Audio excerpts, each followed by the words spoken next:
আছো, গুনাহ করতে করতে নিজের জীবন তছনছ করে দিয়েছ। মাথার থেকে পায়ের তালু পর্যন্ত গুনাহ করেছ। গুনাহ করতে করতে মনে হচ্ছে আসমান পর্যন্ত গিয়ে ঠেকে গেছে। সমুদ্রের পানির চাইতেও তোমার গুনাহ বেশি হয়ে গেছে মনে হচ্ছে। এমন যদি কোনো পাপী বান্দা থাকো, আমার কাছে আজকে ক্ষমা চাও। ফায়াকুলু আলা মিন মুস্তাগফিরিন ফাগফিরু, একবার কাইমানো বাক্যে আমাকে বলো, আল্লাহ আমি ভুল করেছিলাম, আজকে তুমি আমাকে ক্ষমা করে দাও, বান্দা তোমাকে আমি ক্ষমা করে দিব। সুবহানাল্লাহ। শাবানের মধ্যে এমন একটি রাত রয়েছে যেই রাত্রে আল্লাহ রাব্বুল আলামিন প্রথম আসমানে নেমে আসেন, বলেন সুবহানাল্লাহ। প্রথম আসমানে আল্লাহ রাব্বুল আলামিন নেমে আসেন। নেমে এসে আল্লাহ রাব্বুল আলামিন প্রত্যেক মাখলুককে, বিশেষ করে জিন এবং মানুষকে আল্লাহ রাব্বুল আলামিন সাধারণ ক্ষমা ঘোষণা করেন। সুবহানাল্লাহি ওয়া বিহামদিহি। সবে বরাত নিয়ে বাড়াবাড়ি অথবা ছাড়াছাড়ি কোনোটাই করতে আমরা রাজি নই। অতিরিক্ত বাড়াবাড়িও করব না।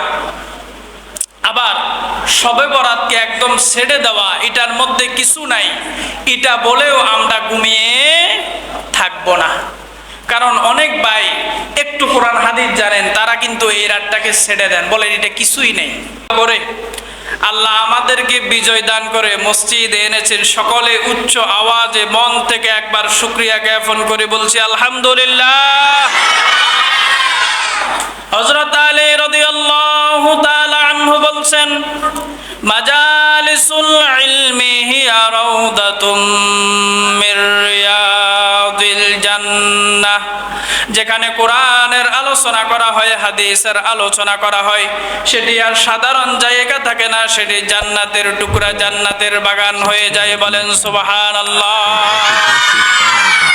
সাইয়্যিদানা আবু হুরায়রা রাদিয়াল্লাহু তাআলা আনহু বলছেন, লা ইয়াকুদু কওমুন ইয়াযকুরুনাল্লাহ ইল্লা হাফাতহুমুল মালাইকা ওয়া গাশিয়াতুহুমুর রাহমাহ ওয়া নাযালাত আলাইহিমুস সাকিনাহ ওয়া যাকারাহুমুল্লাহু ফী মান ইনদাহ। আল্লাহর নবী মুহাম্মদুর রাসূলুল্লাহ সাল্লাল্লাহু আলাইহি ওয়াসাল্লামের বিশিষ্ট সাহাবী আবু হুরায়রা রাদিয়াল্লাহু তাআলা আনহু বলছেন, কোন সম্প্রদায়ের লোকেরা যখন কোরআন হাদিসের আলোচনা করার জন্য বসে যায়, শোনার জন্য বসে যায়, আল্লাহ রাব্বুল আলামিন খুশি হয়ে তাদেরকে পাহারা দেওয়ার জন্য দুনিয়ার কোন র‍্যাব, পুলিশ, বিডিআর নয়, স্বয়ং আল্লাহ রাব্বুল আলামিনের নূরে তৈরিকৃত ফেরেশতাদেরকে পাঠিয়ে দেন। সুবহানাল্লাহ। শুধু তাই নয়, আল্লাহ রাব্বুল আলামিন ওয়াগশিয়াতুহুমুর রাহমাহ, আল্লাহ রাব্বুল আলামিন ওই ব্যক্তিদেরকে রহমতের চাদরে ঘিরে নেন। বলেন সুবহানাল্লাহ। ওয়া নাযালাত আলাইহিমুস সাকিনাহ, আল্লাহ রাব্বুল আলামিন ওই বান্দাদের উপরে সাকিনা নামক রহমত নাজিল করতে থাকেন। সুবহানাল্লাহ। ওয়া যাকারাহুমুল্লাহু ফী মান ইনদাহ, এই বলে আল্লাহ রাব্বুল আলামিন নবী ক্ষান্ত হন নাই। তিনি বলছেন, আল্লাহ রাব্বুল আলামিন শুধু যে রহমতের সাকিনা নাজিল করেন তাই নয়, আসমানে বসে তার নিকটবর্তী সকল ফেরেশতাদেরকে ডাকেন, ডেকে আল্লাহ রাব্বুল আলামিন ওই বান্দাদের সম্পর্কে আলোচনা করেন। সুবহানাল্লাহ। আমরা যারা মসজিদে এসেছি, আমাদের সম্পর্কে কে আলোচনা করতেছেন? আল্লাহ। আর যারা আসতে পারে নাই, তাদের সম্পর্কে আলোচনা করে না। স্বয়ং আল্লাহ যদি কোনো বান্দার সম্পর্কে আলোচনা করে, এর চাইতে খুশির সংবাদ আর কিছু হতে পারে? এর চাইতে খুশির সংবাদ আর কিছুই হতে পারে না। আল্লাহর নবীর সাহাবী হযরত আবু দারদা রাদিয়াল্লাহু তাআলা আনহু দামেস্কের মসজিদে বসা ছিলেন।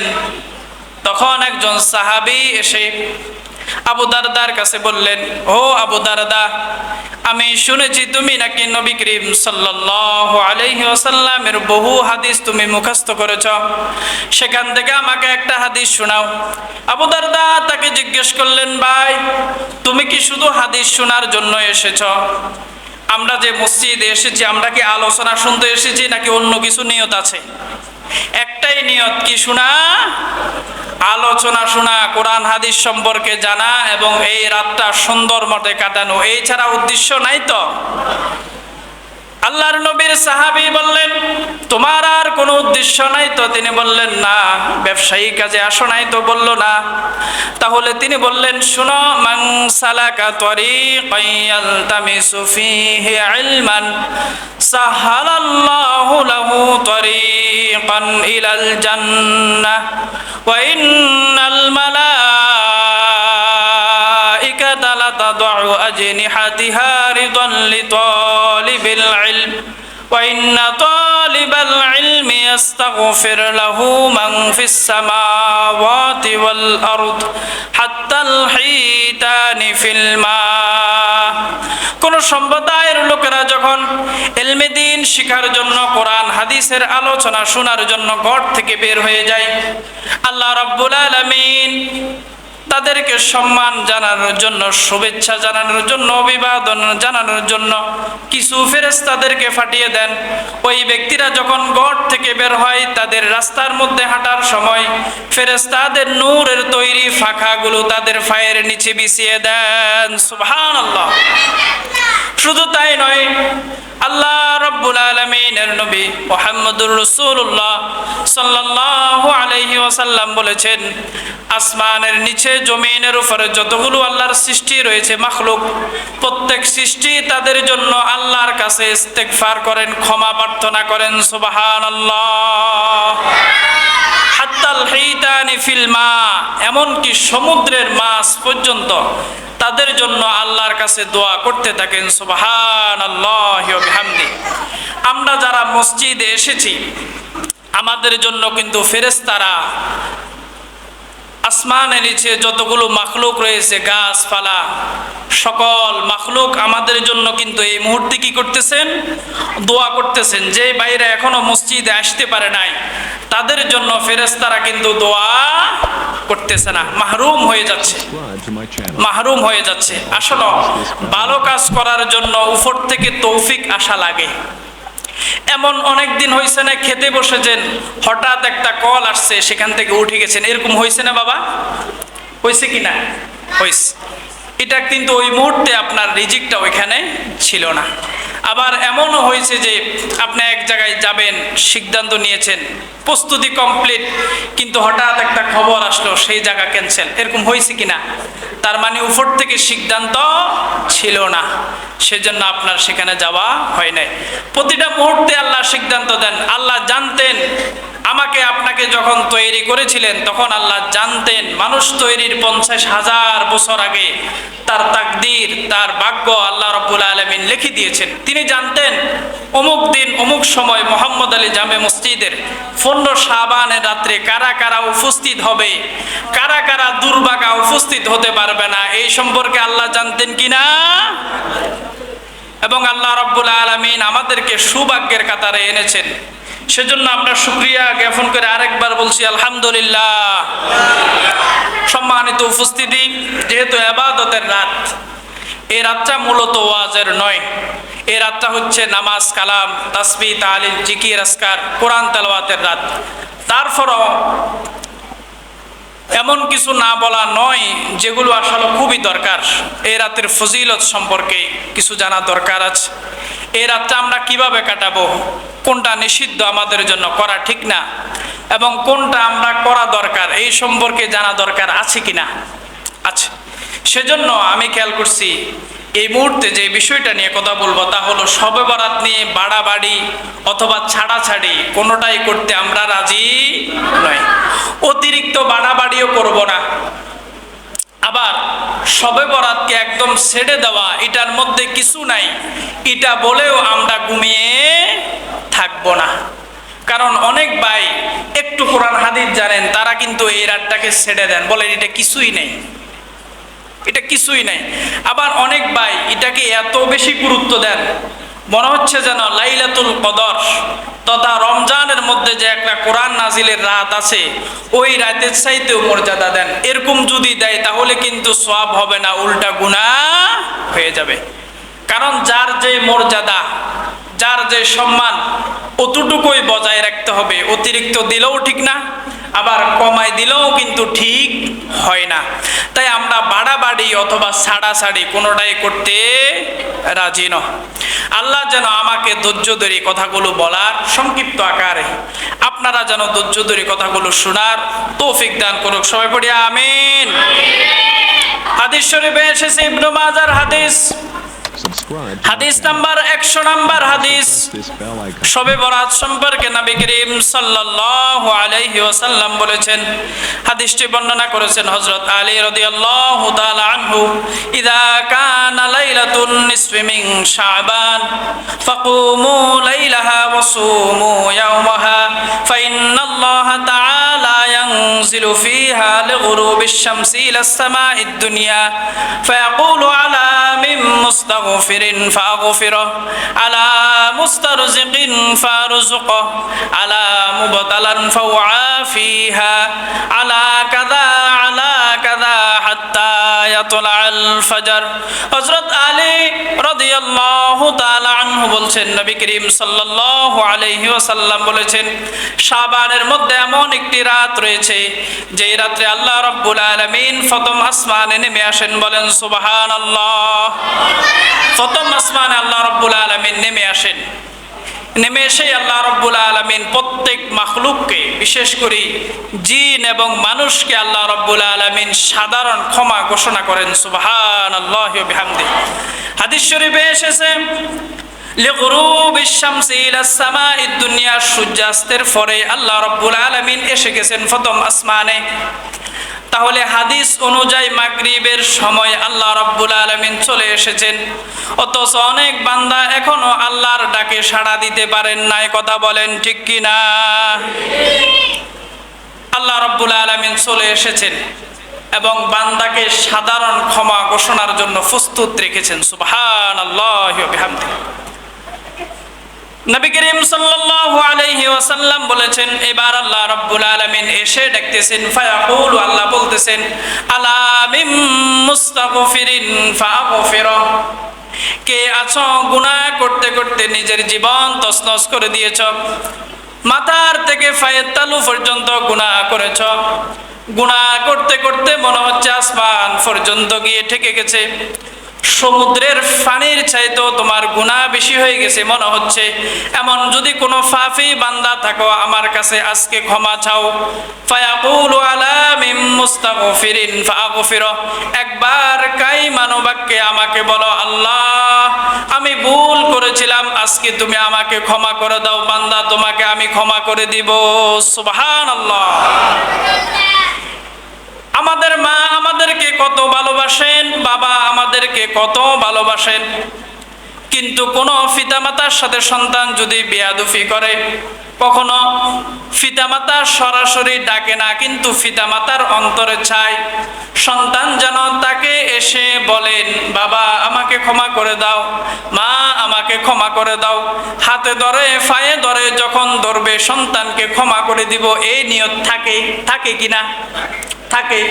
কিন্তু কোনো বাবা মা সন্তানকে ডাকে না, বাবা আয় আমার ফাটা ধর, বাবা আয় আমার হাতটা ধর, এটি কখনো পিতামাতা ডাকে না, বসে থাকেন, ছেলে আসলেই তাকে ক্ষমা করে দিব। কিন্তু আল্লাহ রাব্বুল আলামিন মানুষকে এত বেশি ভালোবাসেন, এত বেশি ভালোবাসেন, আল্লাহ মানুষের অপেক্ষায় থাকেন না, আল্লাহ নিজেই মানুষের জন্য চলে এসেছেন। সুবহানাল্লাহ। সুবহানাল্লাহর আওয়াজটা পকেটে রাখবেন না।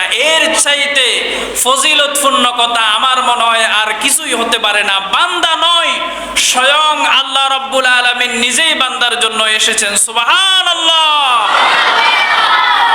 আল্লাহ নিজেই চলে এসেছেন, বান্দাকে ডাকতেছেন, আলা মিন মুস্তাগফিরিন ফাগফিরু, কি আছো গুনাহ করতে করতে নিজেকে তছনছ করে দিয়েছো, এমন গুনাহ বাকি নাই গুনাহ যে গুনাহ তুমি করো নাই। মদ খেয়েছো, জুয়া খেলেছো, জেনা করেছো, ব্লু ফিল্ম দেখেছো, অন্যায় করতে করতে নিজের জীবন মনে হচ্ছে আর কিছুই নাই, দুনিয়ায় বলতে আমার কিছুই নাই, এরকম যারা হয়েছ তারা আজকে আমাকে একবার আল্লাহ বলে ডাক দাও, আর আমি সঙ্গে সঙ্গে তোমাকে মাফ করার জন্য প্রস্তুত আছি। বলেন সুবহানাল্লাহ। আল্লাহর চাইতে আপন আর কেউ নাই। মানুষকে আল্লাহ যে কত ভালোবাসেন তার ফমান, এই হাদিসটা আল্লাহ নিজেই ডাকেন আলা মিন মুস্তাগফিরিন ফাগফিরা। আল্লাহর নবী বলছেন, এরপরে আল্লাহ বলেন আলা মুস্তারজিকিন ফারুজুক। মানুষের যেই নিয়ে মারামারি করে, টেনশন করে, চিন্তা ভাবনা করে, তা হলো রিজিক, খাওয়া দাওয়া। এই নিয়ে সব সময় মানুষ টেনশনে লেগে যায়, কি করে বউ বাচ্চাকে খাওয়াবে, কি করে পরিবার কন্ট্রোল করবে। একজন মানুষকে হত্যা করে এই জন্যই কিছু টাকা পাবে, এর চাইতে তার বেশি কিছু না। নাকি হত্যা করলে বলে তুমি হত্যা করার শেষে তোমাকে জান্নাতের চাবি দিয়ে দিবে, এরকম বলে কিনা? বলে না। যে হত্যা করে সেও জানে এটি পাপ, এর চাইতে বড় পাপ আর হতে পারে না, তারপরও করে একটু সুখে থাকার জন্য, বউ বাচ্চাকে নিয়ে সুখে থাকার জন্য। রিজিকের টেনশন করে। আল্লাহ রাব্বুল আলামিন আজকে আসমানে এসে বলতেছেন আলা মুস্তারজিকিন ফারুজুককে, করজদার আছো, যে অভাবগ্রস্ত আছো, অভাবের মধ্যে অনাটনের মধ্যে দিন কাটাচ্ছ, এমন কোন ব্যক্তি যদি থাকো, আজকে আমাকে ডাকো, আমি তোমার রিজিক দিয়ে ভরপুর করে দিব। সুবহানাল্লাহ। আলা মুস্তারজিকিন ফারুজুক। আল্লাহ রাব্বুল আলামিন এই বলে ক্ষান্ত হন নাই, আলা মুবতালান ফাওয়াফিহা আলা কাযা হাত্তা ইয়াতলাল ফজর। আল্লাহ রাব্বুল আলামিন বলেন, বান্দা আমি দুইটি বিষয়ের কথা বললাম, শুধু এই দুই বিষয় নয়। কার কি মনে আশা আকাঙ্ক্ষা রয়েছে আমাকে বলো। কে বাড়ি বানাতে চাও, কে ধনী হতে চাও, হজ করতে চাও, প্রতিদিন নামাজ পড়তে চাও, আত্মীয় স্বজনের মধ্যে জামিলা, মামলা মোকদ্দমায় জামিলা, মানুষের যত রকমের অসুবিধা হতে পারে, সমস্যা হতে পারে, শারীরিক মানসিক ভাবে যদি অসুস্থ হও, শরীর যদি আনফিট হও, রোগ আক্রান্ত হও, যত সমস্যা আছে সকল সমস্যা আজকে আমাকে খুলে বলো, আমি তোমার সকল সমস্যা সমাধান করে দিব। সুবহানাল্লাহ। আলা কাযা আলা কাযা, কে কি চাও, কে কি চাও আমাকে বলো, আমি তোমার আজকে মনের আশা পূরণ করে দিব। সুবহানাল্লাহি ওয়া বিহামদিহি। এর চাইতে সুযোগের রাত আর কোন রাত হতে পারে না। আলা কাযা আলা কাযা, কে কি চাও, কে কি চাও। আল্লাহর কাছে বলার জন্য কোনো উকিল লাগে না। দুনিয়ার ক্ষেত্রে যদি কাউকে বলতে হয়, তার পরিচিত বন্ধু বান্ধব অথবা তার ফিয়েস, এরকম লোক ধরতে হয়, টাকা লাগে। কিন্তু স্বয়ং আরশে আজিমের মালিক যিনি, আল্লাহ যিনি, তার কাছে বলতে কোনো উকিল লাগে না, কাউকে লাগে না। যেমনটি লাগে না মায়ের কাছে যখন সন্তান দুধ পান করবে, সন্তান তো কোনো খালাকে গিয়ে বলে না আমি দুধ খাবো, একটু মাকে বলে দাও। সন্তান গিয়ে ফুফিকে বলে না একটু মাকে বলে দাও আমি দুধ খাবো। সন্তান যখন আওয়াজ করে, একটা কান্না করে অথবা একটু নড়াছড়া করে, একটু ভঙ্গিমাতে মা বুঝতে পারেন সন্তানের খিদা লেগেছে, সন্তান খাবে, মা সঙ্গে সঙ্গে দিয়ে দেয়। তার চাইতে নিকটে আল্লাহ রাব্বুল আলামিন মানুষের দাঁড়িয়ে আছেন। সুবহানাল্লাহ। মা যেরকম বুঝতে পারেন, আল্লাহ আরো বেশি বুঝতে পারেন। আল্লাহ নিজেই আগে দেওয়ার জন্য প্রস্তুত হয়ে আসেন। সুবহানাল্লাহি ওয়া বিহামদিহি। এই রাত্রেবেলা বিশেষ করে আল্লাহ রাব্বুল আলামিন সব মানুষকে ক্ষমা করবেন, তবে দুই শ্রেণীর মানুষকে, যেটা সহিহ হাদিসের মধ্যে এসেছে। হাদিসটি হাসান পর্যায়ের, ইবনু মাজার হাদিস, হাদিস নাম্বার 115 নাম্বার হাদিস। সিয়াসিত্তার কিতাবের এটা কিন্তু হাদিস, 6টি প্রসিদ্ধ কিতাব, তার মধ্যে একটা কিতাব হলো ইবনু মাজাহ। এই হাদিসের কিতাবে 115 নাম্বার হাদিস, প্রথম খণ্ডের হাদিস। আল্লাহর নবী মুহাম্মাদুর রাসূলুল্লাহ, সকলে আমার সাথে বলুন সাল্লাল্লাহু আলাইহি ওয়াসাল্লাম। তিনি বলছেন ইন্নাল্লাহ তাআলা লা ইয়াত্তালিউ ফি লাইলাতিন নিসফি মিন শাবান ফায়াগফিরু লিজামিই খালকিহি ইল্লা মুশরিকিন ওয়া মুশাহিন। আল্লাহ রাব্বুল আলামিন 15 শাবানের দিবাগত রাত আল্লাহ রাব্বুল আলামিন প্রত্যেক মানুষকে ক্ষমা করে দিবেন, তবে দুই শ্রেণীর মানুষ ছাড়া আল্লাহ রাব্বুল আলামিন সবাইকে ক্ষমা করে দিবেন। সুবহানাল্লাহ। দুই শ্রেণীর মানুষের মধ্যে এক নাম্বার মানুষ হলো লিজামিই খালকিহি ইল্লা মুশরিকিন, যারা শিরক করে তাদেরকে আল্লাহ রাব্বুল আলামিন ক্ষমা করবেন না। শিরক মোস্ট ইম্পর্টেন্ট, খুবই গুরুত্বপূর্ণ একটা জিনিস, ডেঞ্জারাস বলা যায়। এটা মহামারীর চাইতেও খারাপ।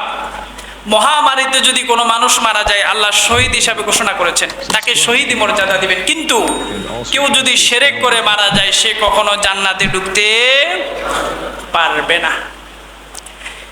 জান্নাতে ঢোকার জন্য মুমিন হিসাবে ছোটখাটো গুনাহগুলো বাধা নয়, মাঝে মধ্যে নামাজ ছুটে গেছে, এগুলো বাধা নয়। শিরক এত বেশি মারাত্মক গুনাহ, আল্লাহ রাব্বুল আলামিন শিরক করেছে ওই ব্যক্তিকে দেখে কাল কিয়ামতের দিন রাগান্বিত হয়ে যাবেন। কোন মানুষকে দেখে আল্লাহ যদি একবার রাগ করতেন, ওই ব্যক্তি পৃথিবীতে কি বাসে দেখতো? আল্লাহকে গালি দেয়, তাকেও কিন্তু পৃথিবীতে খাওয়ান। যে আল্লাহর হুকুম আহকাম গুলো মেনে চলেন, আল্লাহ রাব্বুল আলামিনের নিয়মগুলা মানেন, ওই ব্যক্তিকেও খাওয়ান।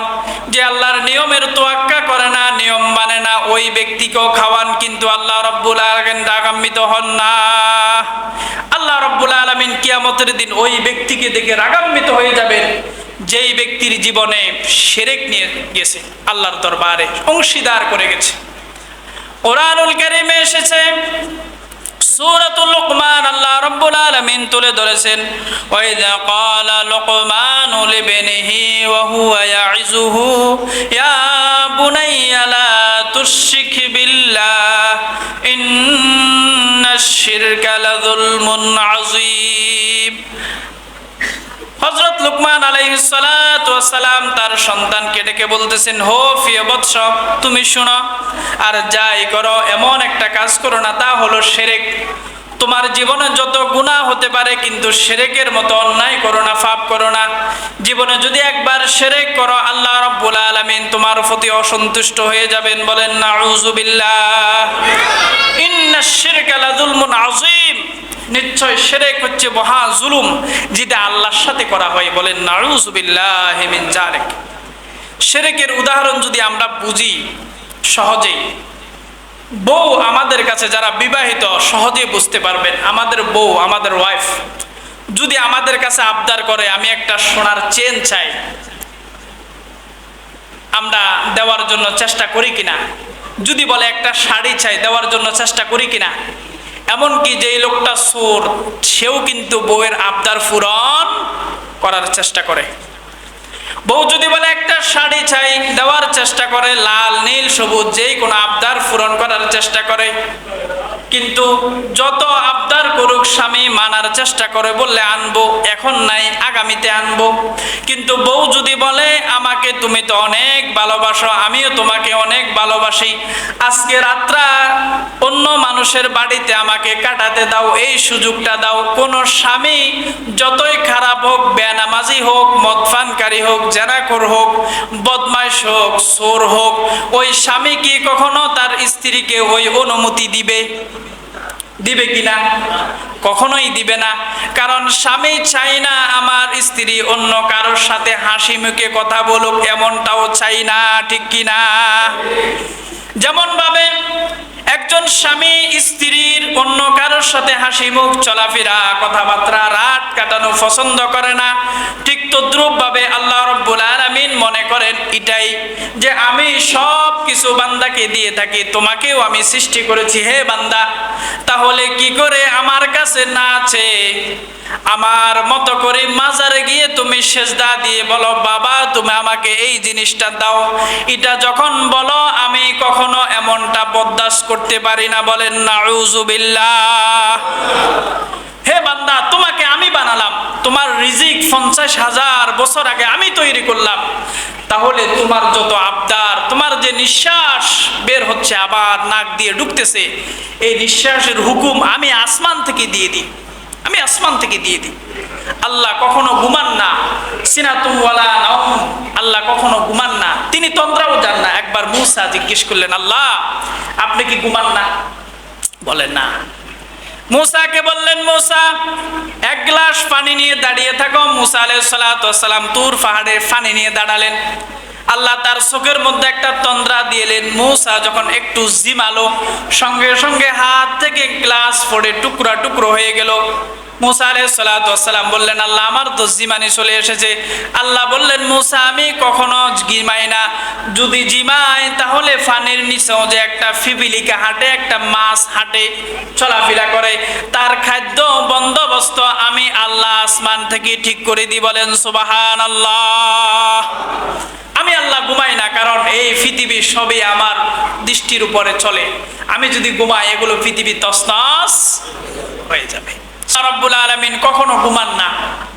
তিনি যদি ঘুমাতেন তাহলে এই পৃথিবী পরিচালনার দায়িত্ব তার কাছে, তাহলে সবগুলো কি হয়ে যেত? তছনছ হয়ে যেত। বলছিলাম শিরক আল্লাহ কখনো বরদাস্ত করেন না।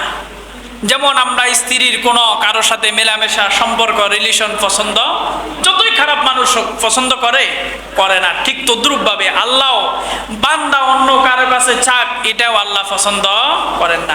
সেজন্য আল্লাহ বললেন, ও বান্দা তোমরা যদি এই ভুলটা করে থাকো, আমাকে ছাড়া অন্য মানুষকে আল্লাহর মতো ভাবো, আমি যেমন দিতে পারি তোমরা মনে করো হাফিজ সাহেব, খাজা বাবা যেই বাবাই থাকুক আপত্তি নাই। সবল বাবা আল্লাহর সৃষ্টি, প্রত্যেকেই আল্লাহর কাছে দন্না ধরা মানুষ, প্রত্যেককে আল্লাহ রব্বুল আলামিন দিয়েছেন, সম্মানিত করেছেন, কিন্তু কেউ তো দেওয়ার মতো এই শক্তি আল্লাহ দেন নাই। এটা বিশ্বাস করেন কি না?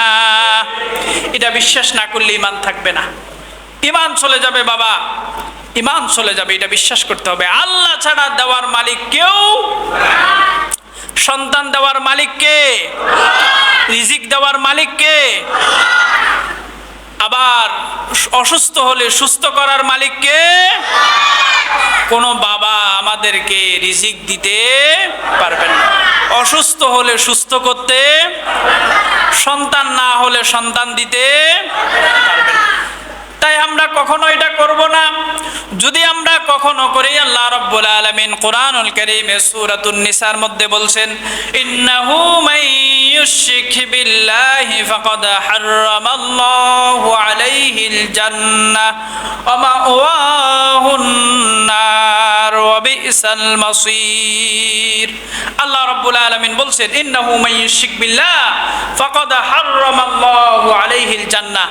যেই ব্যক্তি শিরক করে আমি তাকে জান্নাতে ঢুকা হারাম করে দিলাম। বলেন নাউযুবিল্লাহ। যেই ব্যক্তিকে জান্নাতে ঢুকা আল্লাহ নিষিদ্ধ ঘোষণা করলেন, সেই ব্যক্তি কখনো জান্নাতে যেতে পারবেন? এমনকি প্রত্যেক নবী নিজের চিন্তাইয়া নাফসি করতে থাকবেন। আদম আলাইহিস সালাতু ওয়াস সালাম থেকে শুরু করে ঈসা আলাইহিস সালাতু ওয়াস সালাম চিন্তায় থাকবেন। নবীরা মাসুম, এরপরও প্রত্যেক নবী চিন্তা করবেন, আদম চিন্তা করবেন। আল্লাহ বলছিলেন, আদম তুমি গন্ধম খায়ো না, জান্নাতে এই বৃক্ষের নিকট যেও না, ওয়ালা তাকরাবা হাযিহিশ শাজারা, বৃক্ষের নিকটে যেও না। আমি এই কথা শুনি নাই, লঙ্ঘন করেছিলাম। আল্লাহ যদি জিজ্ঞেস করে, আদম তুমি কেন এই বৃক্ষের নিকটে গেলে, কি উত্তর দিব? এই কথা বলে তিনি চিন্তায় থাকবেন।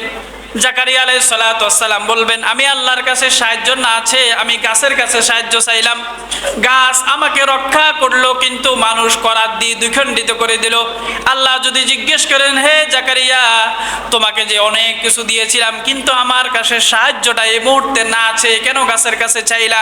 কি জবাব দিব? এই জন্য প্রত্যেক নবী এক একটা চিন্তা নিয়ে ব্যস্ত থাকবেন। শুধু আমার আপনার নবী মুহাম্মদুর রাসূলুল্লাহ সাল্লাল্লাহু আলাইহি ওয়াসাল্লাম সিজদায় পড়ে ইয়া উম্মতি বলে কাঁদবেন। বলেন সুবহানাল্লাহ। সেই নবী কখনো ভুল করে নাই, ভুলের কাছেও যান নাই, পা পিছলায়ও নাই। সেজন্য তিনি নিজের জন্য কাঁদবেন না, কাঁদবেন কার জন্য? উম্মতের জন্য। ইয়া উম্মতি বলে তিনি কাঁদতে থাকবেন। তাই প্রিয় ভাইরা, কখনো শিরক করা যাবে না। যদি আমরা শিরক করি আল্লাহ জান্নাত হারাম করে দিবেন। শিরক করা যাবে না, শিরক করা যাবে না। ছোটবেলায় আমরা অনেকেই দাঁতগুলো ইঁদুরের গর্তে দিছি কিনা? কে কে দিছিলেন? না, হাত তোলার দরকার নেই। দাদিরা এগুলো বেশি বলে, এসব মাসালার হাদিসের কথা বলে, এটা দিতে হবে। দিলে কি হবে? তুমি বলো, ইঁদুর মামা তোমার চিকন দাঁতটা আমাকে দাও, তোমার মোটা দাঁত, আমার মোটা দাঁতটা তুমি নিয়ে যাও, এই বলে। আসলে ইঁদুরের কোনো ক্ষমতা নাই। এরকম যারা করেছিলাম, ভুলে করেছিলাম, এটা কিন্তু শিরক। দেওয়ার মালিক কে? আল্লাহ। আবার অনেক সময় বাচ্চাদেরকে আমরা এগুলো টিপ দিয়ে দিয়ে এরকম কপালের কাছে দিই কিনা? মনে করি নজরের টিপ, এই টিপটা দিলে কেউ নজর দিতে পারবে না, এরকম যদি মনে করি এমনি টিপ দিতে পারেন, সৌন্দর্যের জন্য অসুবিধা নাই। ছোট বাবুদেরকে লিপস্টিক লাগাতে পারবেন, ছোটদেরকে কোনো গুনাহ হবে না। বড় যারা তারা স্বামীর সামনে লাগাতে পারবে, বাহিরে মানুষকে দেখানোর জন্য লাগাতে পারবে না। তবে পার্সোনালি মেয়েরা সাজুগুজু করবে, এটি জায়েজ আছে স্বামীকে দেখানোর জন্য। ছোট যারা অপ্রাপ্ত বয়স্ক এরকম মেয়েরা সাজুগুজু করে রাস্তায় বের হতে পারবে, সমস্যা নেই। এমনি সাধারণভাবে টিপ দেওয়া যাবে, তবে টিপ এই নিয়তে যাওয়া যাবে না টিপ দিলে এই টিপের কারণে কারো নজর লাগবে না, এটি কিন্তু শিরক হয়ে যাবে, গুনাহ হবে। বলেন নাউযুবিল্লাহ। এরপরে আমাদের মধ্যে আরো কিছু কুসংস্কার আছে, কুধারণা আছে। তা হলো জোড়া কলা খেলে জোড়া বাচ্চা হয়, হয় কিনা? তাহলে কুকুরে কয়টা জোড়া কলা খাইছে একটু বলেন তো। বুঝছেন কথা, বুঝতেছেন? কুকুরের বাচ্চা হয় কয়টা? 12টা 10টা, হয় কিনা? ও কয়টা কলা একসাথে জোড়া করে খাইছে বলেন? ওরকম জোড়া কলা খাইতে পারছে? কোনো খাইতে পারে না। ছাগলে কয়টা কলা জোড়া কলা খাইছে? আছে? নাই। তার মানে জোড়া কলাতে সন্তান নাই, সন্তান দেওয়ার মালিক কে? অনেক মানুষ হয়েছে পৃথিবীর ইতিহাসে 60টা সন্তান হয়েছে, 60টা কলা একসাথে, এমন জোড়া কলা কি আছে নাকি? নাই। তার মানে কলার মধ্যে কোনো কারিশমা নেই। কলার মধ্যে কারিশমা নেই, কারিশমা হলো কার কাছে? তাহলে এগুলো আমরা খাবো যদি ভালো থাকে, যদি না ভালো থাকে খাবো না, কোনো সমস্যা নেই। কলার মধ্যে কোনো কারিশমা নেই, এখন থেকে আমরা ফেলে খাবো, অসুবিধা নাই। এগুলো যদি মনে করি যে 2টা বাচ্চা হবে, তাহলে শিরক হয়ে যাবে। কি হবে? শিরক হবে, গুনাহ হবে। যেই লোকটার বাচ্চাই হয় না, ওকে যদি বেঁধে রেখে যদি পৃথিবীর সব কলা খাওয়ানো হয়, বাচ্চা হবে? ও তো আনসাইন্টিফিকেট। ডাক্তারও তো নিষেধ করে দিয়েছেন যে আপনার বাচ্চা হবে না। তাহলে কখনো বাচ্চা হবে? কখনোই বাচ্চা হবে না। তাহলে আমরা শিরক করব না। 1 নাম্বার কি করা যাবে না? শিরক করা যাবে না। আমাদের চট্টগ্রাম সবচাইতে ফির আউলিয়ার দেশ, সবচাইতে ফির আউলিয়ার জায়গা। এখানে কিন্তু নিয়ত ভালো কাজও বেশি হয়, আবার কবরে গিয়ে সেজদাও মান্নত জিয়ারত বেশি হয় কিনা? গুনাহও কিন্তু একটু বেশি হয়, শিরকটাও কিন্তু একটু বেশি। যেখানে ভালো জিনিস, 2 নাম্বার জিনিস আছে কিনা? মাজার ভালো, প্রত্যেক মনীষী যারা মারা গেছেন ওরা সম্মানের পাত্র, কিন্তু তাদের নাম বেচে অনেকে এগুলো ব্যবসা করে খাচ্ছে, মাজার দিয়ে বাজার বানিয়ে খাচ্ছে। কথা বলেন ঠিক কিনা? আমরা মাজার বিরোধী নয়, আমরা চাই প্রত্যেক ফির আউলিয়া সম্মানের পাত্র। ওরা তো মারা গেছে, ওদের আওলাদ বংশ বেঁচে নেই, তাহলে যে টাকাগুলো যাচ্ছে এগুলো কে খাচ্ছে? এখানে টাকা লাগবে কেন? ওনার যদি ছেলে বেঁচে থাকতো, তাহলে অভাব অনাটনে থাকলে মানুষ তাকে সাহায্য করতো। কথা বলেন ঠিক কিনা? যুক্তি আছে কিনা? এগুলো মাজার দিয়ে অনেকে দান্দা করার, ব্যবসা করার নিয়ত রেখেছে, চিন্তাতে বোঝা যায় কিনা? চাই, এগুলো চিন্তাতে বোঝা যায়। আপনারা মাজারে যাবেন, সেখানে গিয়ে দোয়া করবেন, তাদের জন্য দোয়া করবেন, কারণ তাদের দোয়া এখন বন্ধ হয়ে গেছে। তাদের নামাজ কালাম কি চলতেছে না? তাদের জন্য দোয়া করবেন, নিজেও একটু যেন তাদের মতো হতে পারেন, এই নিয়তে একটু ঘুরে গেড়ে আসতে পারেন, কোনো সমস্যা নাই। তবে সেখানে গিয়ে টাকা দিতে হবে, টাকা দিলে বাচ্চা হবে, গাছের মধ্যে ইয়া বানতে হবে, এসবগুলা করা যাবে না। আমি দেখেছি বাবা, গাছের মধ্যে বানতে বানতে পুরা গাছটাই শেষ। গাছের মধ্যে যত বেশি ঝুলবে মহিলার, এটা তত বেশি বাড়বে। বলেন নাউযুবিল্লাহ। দেখছেন কিনা বাবা? এটা কি বানায় বলতেছি? অবাস্তব কথা, মিথ্যা কথা না। এগুলো শিরক, এগুলো থেকে বের হয়ে আসতে হবে। 1 নাম্বার যারা শিরক করবে, আল্লাহ তাদেরকে আজকে রাত্রে ক্ষমা। 2 নাম্বার যাদেরকে আল্লাহ রাব্বুল আলামিন ক্ষমা করবেন না, তা হলো ওয়া মুশাহিন, যারা হিংসা করে, হিংসুক ব্যক্তিকে আল্লাহ ক্ষমা করবেন না। হিংসা আমাদের অনেকের অন্তরে আছে কিনা? হয়তো এখানে আমরা যারা বসে আছি প্রত্যেকের অন্তর পবিত্র, এখানের বাহিরে যত মানুষ আছে তাদের মধ্যে হিংসা আছে কিনা? আমাদের মধ্যে একটু একটু আছে কিনা? এই গন্ডগোল প্রত্যেক মানুষের মধ্যে আছে। এমনকি আলেম ওলামা আমরা যারা হুজুর, তাদের মধ্যে একটু বেশি থাকে মনে হয়। আল্লাহ যেন আমাদের সবাইকে একটা পবিত্র হৃদয়, পবিত্র অন্তর দান করে। সবাই পড়ে আমিন। হাদিস শুনুন, নবী করিম সাল্লাল্লাহু আলাইহি ওয়াসাল্লাম বলেছেন, ইয়াকুম আল হাসাদা ফা ইন্নাল হাসাদা ইয়াকুলুল হাসানাতি কামা তাকুলুন নারুল হাতাব। হিংসা হইতে তোমরা দূরে থাকো, কেননা হিংসা তোমাদের যত সম্পূর্ণ জীবনে নেকি করেছো, আমল করেছো, কষ্ট করেছো, তাহাজ্জুদ, রোজা, তাসবিহ, তাহলিল, তারাবি, জিকির, নামাজ, কালাম, ফজরের যত কিছু করেছো, অত কিছু থাকার পরেও তোমার অন্তরের মধ্যে যদি হিংসা থাকে, তুষের আগুনের মতো একটু একটু করে জ্বলতে জ্বলতে আল্লাহ রাব্বুল আলামিন এভাবে তুষের মতো জ্বালিয়ে ফুডিয়ে সারকার করে দিবেন। নাউযুবিল্লাহ। তাই আমাদের অন্তর থেকে হিংসা দূর করার দরকার আছে কিনা? নবী করিম সাল্লাল্লাহু আলাইহি ওয়াসাল্লাম বলেছেন, লা তাবাগাদু ওয়ালা তাহাসাদু ওয়ালা তাদাবারু ওয়া কুনু ইবাদাল্লাহি ইখওয়ানা। পরস্পর তোমরা হিংসা করো না, পরস্পর দুশ্মনী করো না। পৃথিবীতে যত মানুষ আছে তোমরা সকলে একে অপরের ভাই ভাই হয়ে যাও। ভাই ভাই হলে ভাই ভাইয়ের বিরুদ্ধে কখনো হিংসা করতে পারে না। কিন্তু সমাজটা এমন হয়ে গেছে, ভাই ভাইকে হত্যা করতেও রাজি আছে। কথা বলেন ঠিক কিনা? আজকে সমাজটা একদম ফসে গেছে, ভাই ভাইকে হত্যা করতে রাজি আছে। কি জন্য? সামান্য সম্পদের জন্য, সামান্য জমি জামার জন্য। এই চিত্র চট্টগ্রামে নাই, এটা বাহিরের জেলাগুলিতে আছে। কথা বলেন ঠিক কিনা? আছে কিনা? আছে আছে আছে। বাবা, এমনও দেখেছি, সরাসরি না, মোবাইলে দেখেছিলাম যে মাত্র সামান্য জায়গার জন্য ঘরের মাঝখান দিয়ে দেওয়াল তুলে দিয়েছে। ঘর মাঝখানে দেওয়াল তুলে দিয়েছে। কবরে গেলে তো বাবা এই জায়গাটা নিয়ে যাবা না, মাত্র 3.5 হাত জায়গা নিয়ে যাবা কবরে। এই সামান্য জায়গার জন্য কেন তুমি মিশামিশি 60-70 বছরের পরীক্ষার জীবন কেন তুমি তছনছ করে দিয়েছো? তুমি মরে যাওয়ার পরে জানাজায় মানুষে গিয়ে যদি টিটকারি করে, জানাজা থেকে ফেরার সময় যদি বলে না লোকটা এত খারাপ ছিল, সুদে টাকা লাগাইতো, হয়তো আপনাদের এলাকাতে এই কাম চলে না, চলে কিনা? সুদে টাকা লাগাবেন কিনা? যে ব্যক্তি সুদ খায় 70 বার, কোন কোন বর্ণনায় এসেছে 40 বার মায়ের সাথে জেনা করলে যেই গুনাহ তার আমল নামায় সেই গুনাহ। বলেন নাউযুবিল্লাহ। মায়ের সাথে জেনা, এটা কখনো সম্ভব? হাদিসে কত মারাত্মক কথা বলেছেন যারা সুদ খায়। তো বলছিলাম এরকম হিংসা করা যাবে না। হিংসা এখন ছেয়ে গেছে প্রত্যেক মানুষের হৃদয়ে হৃদয়ে। হিংসা ছেয়ে গেছে, বিদ্বেষ ছেয়ে গেছে। আবার কিছু লোক আছে এদিকের কথা ওইদিকে টানে কিনা, এর থেকে কথা নিয়ে আবার অন্য জনকে একটু বুঝায় বাজায় একটু উপরে তোলার চেষ্টা করে কিনা, ভালো সাজার চেষ্টা করে। এরকম কখনো করবেন না।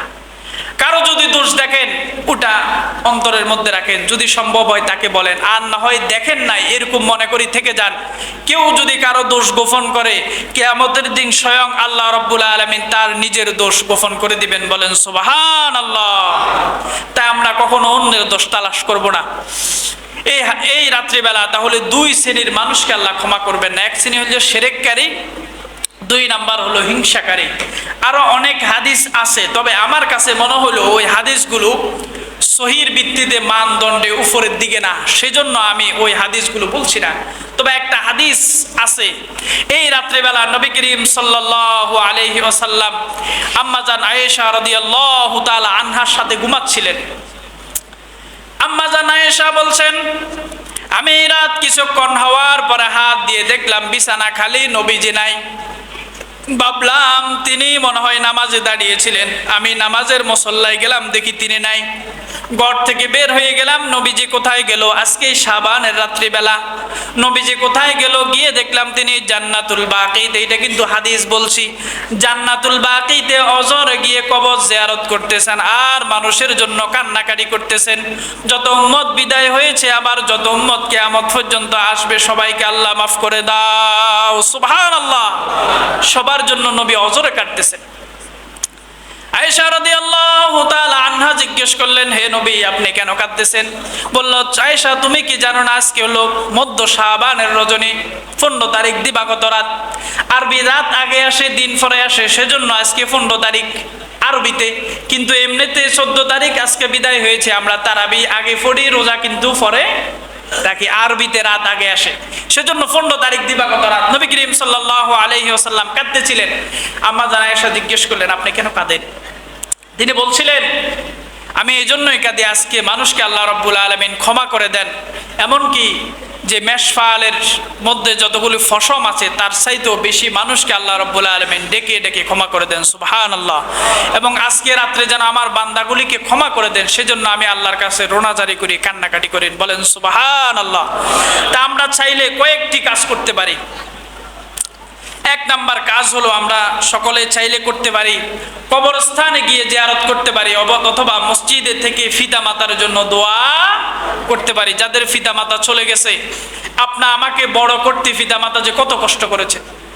ঈদের সময় বাবার একটা জামা পছন্দ হয়েছে, কিনবেন, কিন্তু সন্তানের জন্য কিনতে গিয়ে দেখলেন, পরিবারের চাহিদা মিটাতে গিয়ে দেখলেন বাবার পকেটে টাকার সংকট, তিনি কিনবেন কিন্তু আর নিজের জন্য কিনলেন না, চলে এসেছেন। এমন বাবা আছে কিনা? এমনও বাবা আছে, কিছু খাবেন নিয়ত করেছেন, এখনই দোকানে ঢুকবেন, কিন্তু হঠাৎ করে মনে হলো সন্তানের পরীক্ষার ফি এখনো দেওয়া হয় নাই, সন্তানের ভর্তিটা এখনো করানো হয় নাই, একটা কলম লাগবে, খাতা লাগবে, এই চিন্তা করে বাবা ওই চাটা, ওই জিনিসটা খান নাই, ফেরত চলে এসেছে। এমন বাবা আছে কিনা? এমন ভালোবাসার বাবা, এমন মা, মিথ্যা কথা বলার মা, যে খাওয়া একসাথে খেতে বসেছেন, দেখলেছেন ফাতিলের মধ্যে ভাত কম, নিজের ফাত থেকে তুলে সন্তানকে দিয়ে দিলেন, বলল বাবা আমার খিদা নাই, আমি খাবো না। এরকম মা আছে কিনা? অমুক জিনিস তার সামনে এসেছে, দেখলেন সন্তান খেতে চাই, আমি যদি খাই সন্তানের বাগে বেশি পড়বে না, মাছটা যে কোনো জিনিস, মা বলে আমার খিদা নেই বাবা তুমি খেয়ে নাও। এমন সত্য করে মিথ্যা বলা মা আছে কিনা? এমন ভালোবাসার মা, এমন ভালোবাসার বাবা যাদের চলে গেছে, আজকে সে সময় বাবার জন্য, মায়ের জন্য বাংলায় মন খুলে দোয়া করা যাবে কিনা? সকলেই, বা আরবি যদি না পারেন বাংলায় বলবেন, আল্লাহ জীবনে যত অন্যায় অপরাধ করেছি আজকে তোমার কাছে ক্ষমা চাই। আল্লাহ জানি না কবে মরণের চিঠি চলে আসে, তুমি আমাকে ক্ষমা করে দাও। আল্লাহ তুমি আমার পিতা মাকে তাকে মাফ করে দাও। এরকম বলা যাবে কিনা? এক নাম্বার কাজ হলো পিতা মাতার জন্য দোয়া করবেন। দুই নাম্বার কাজ হলো বেশি বেশি ইস্তেগফার করবেন। ইস্তেগফার মানে হচ্ছে যে তওবা করা, ফিরে আসা। ইস্তেগফারের অনেকগুলি আলফাজ আছে, অনেকগুলি আলফাজ আছে।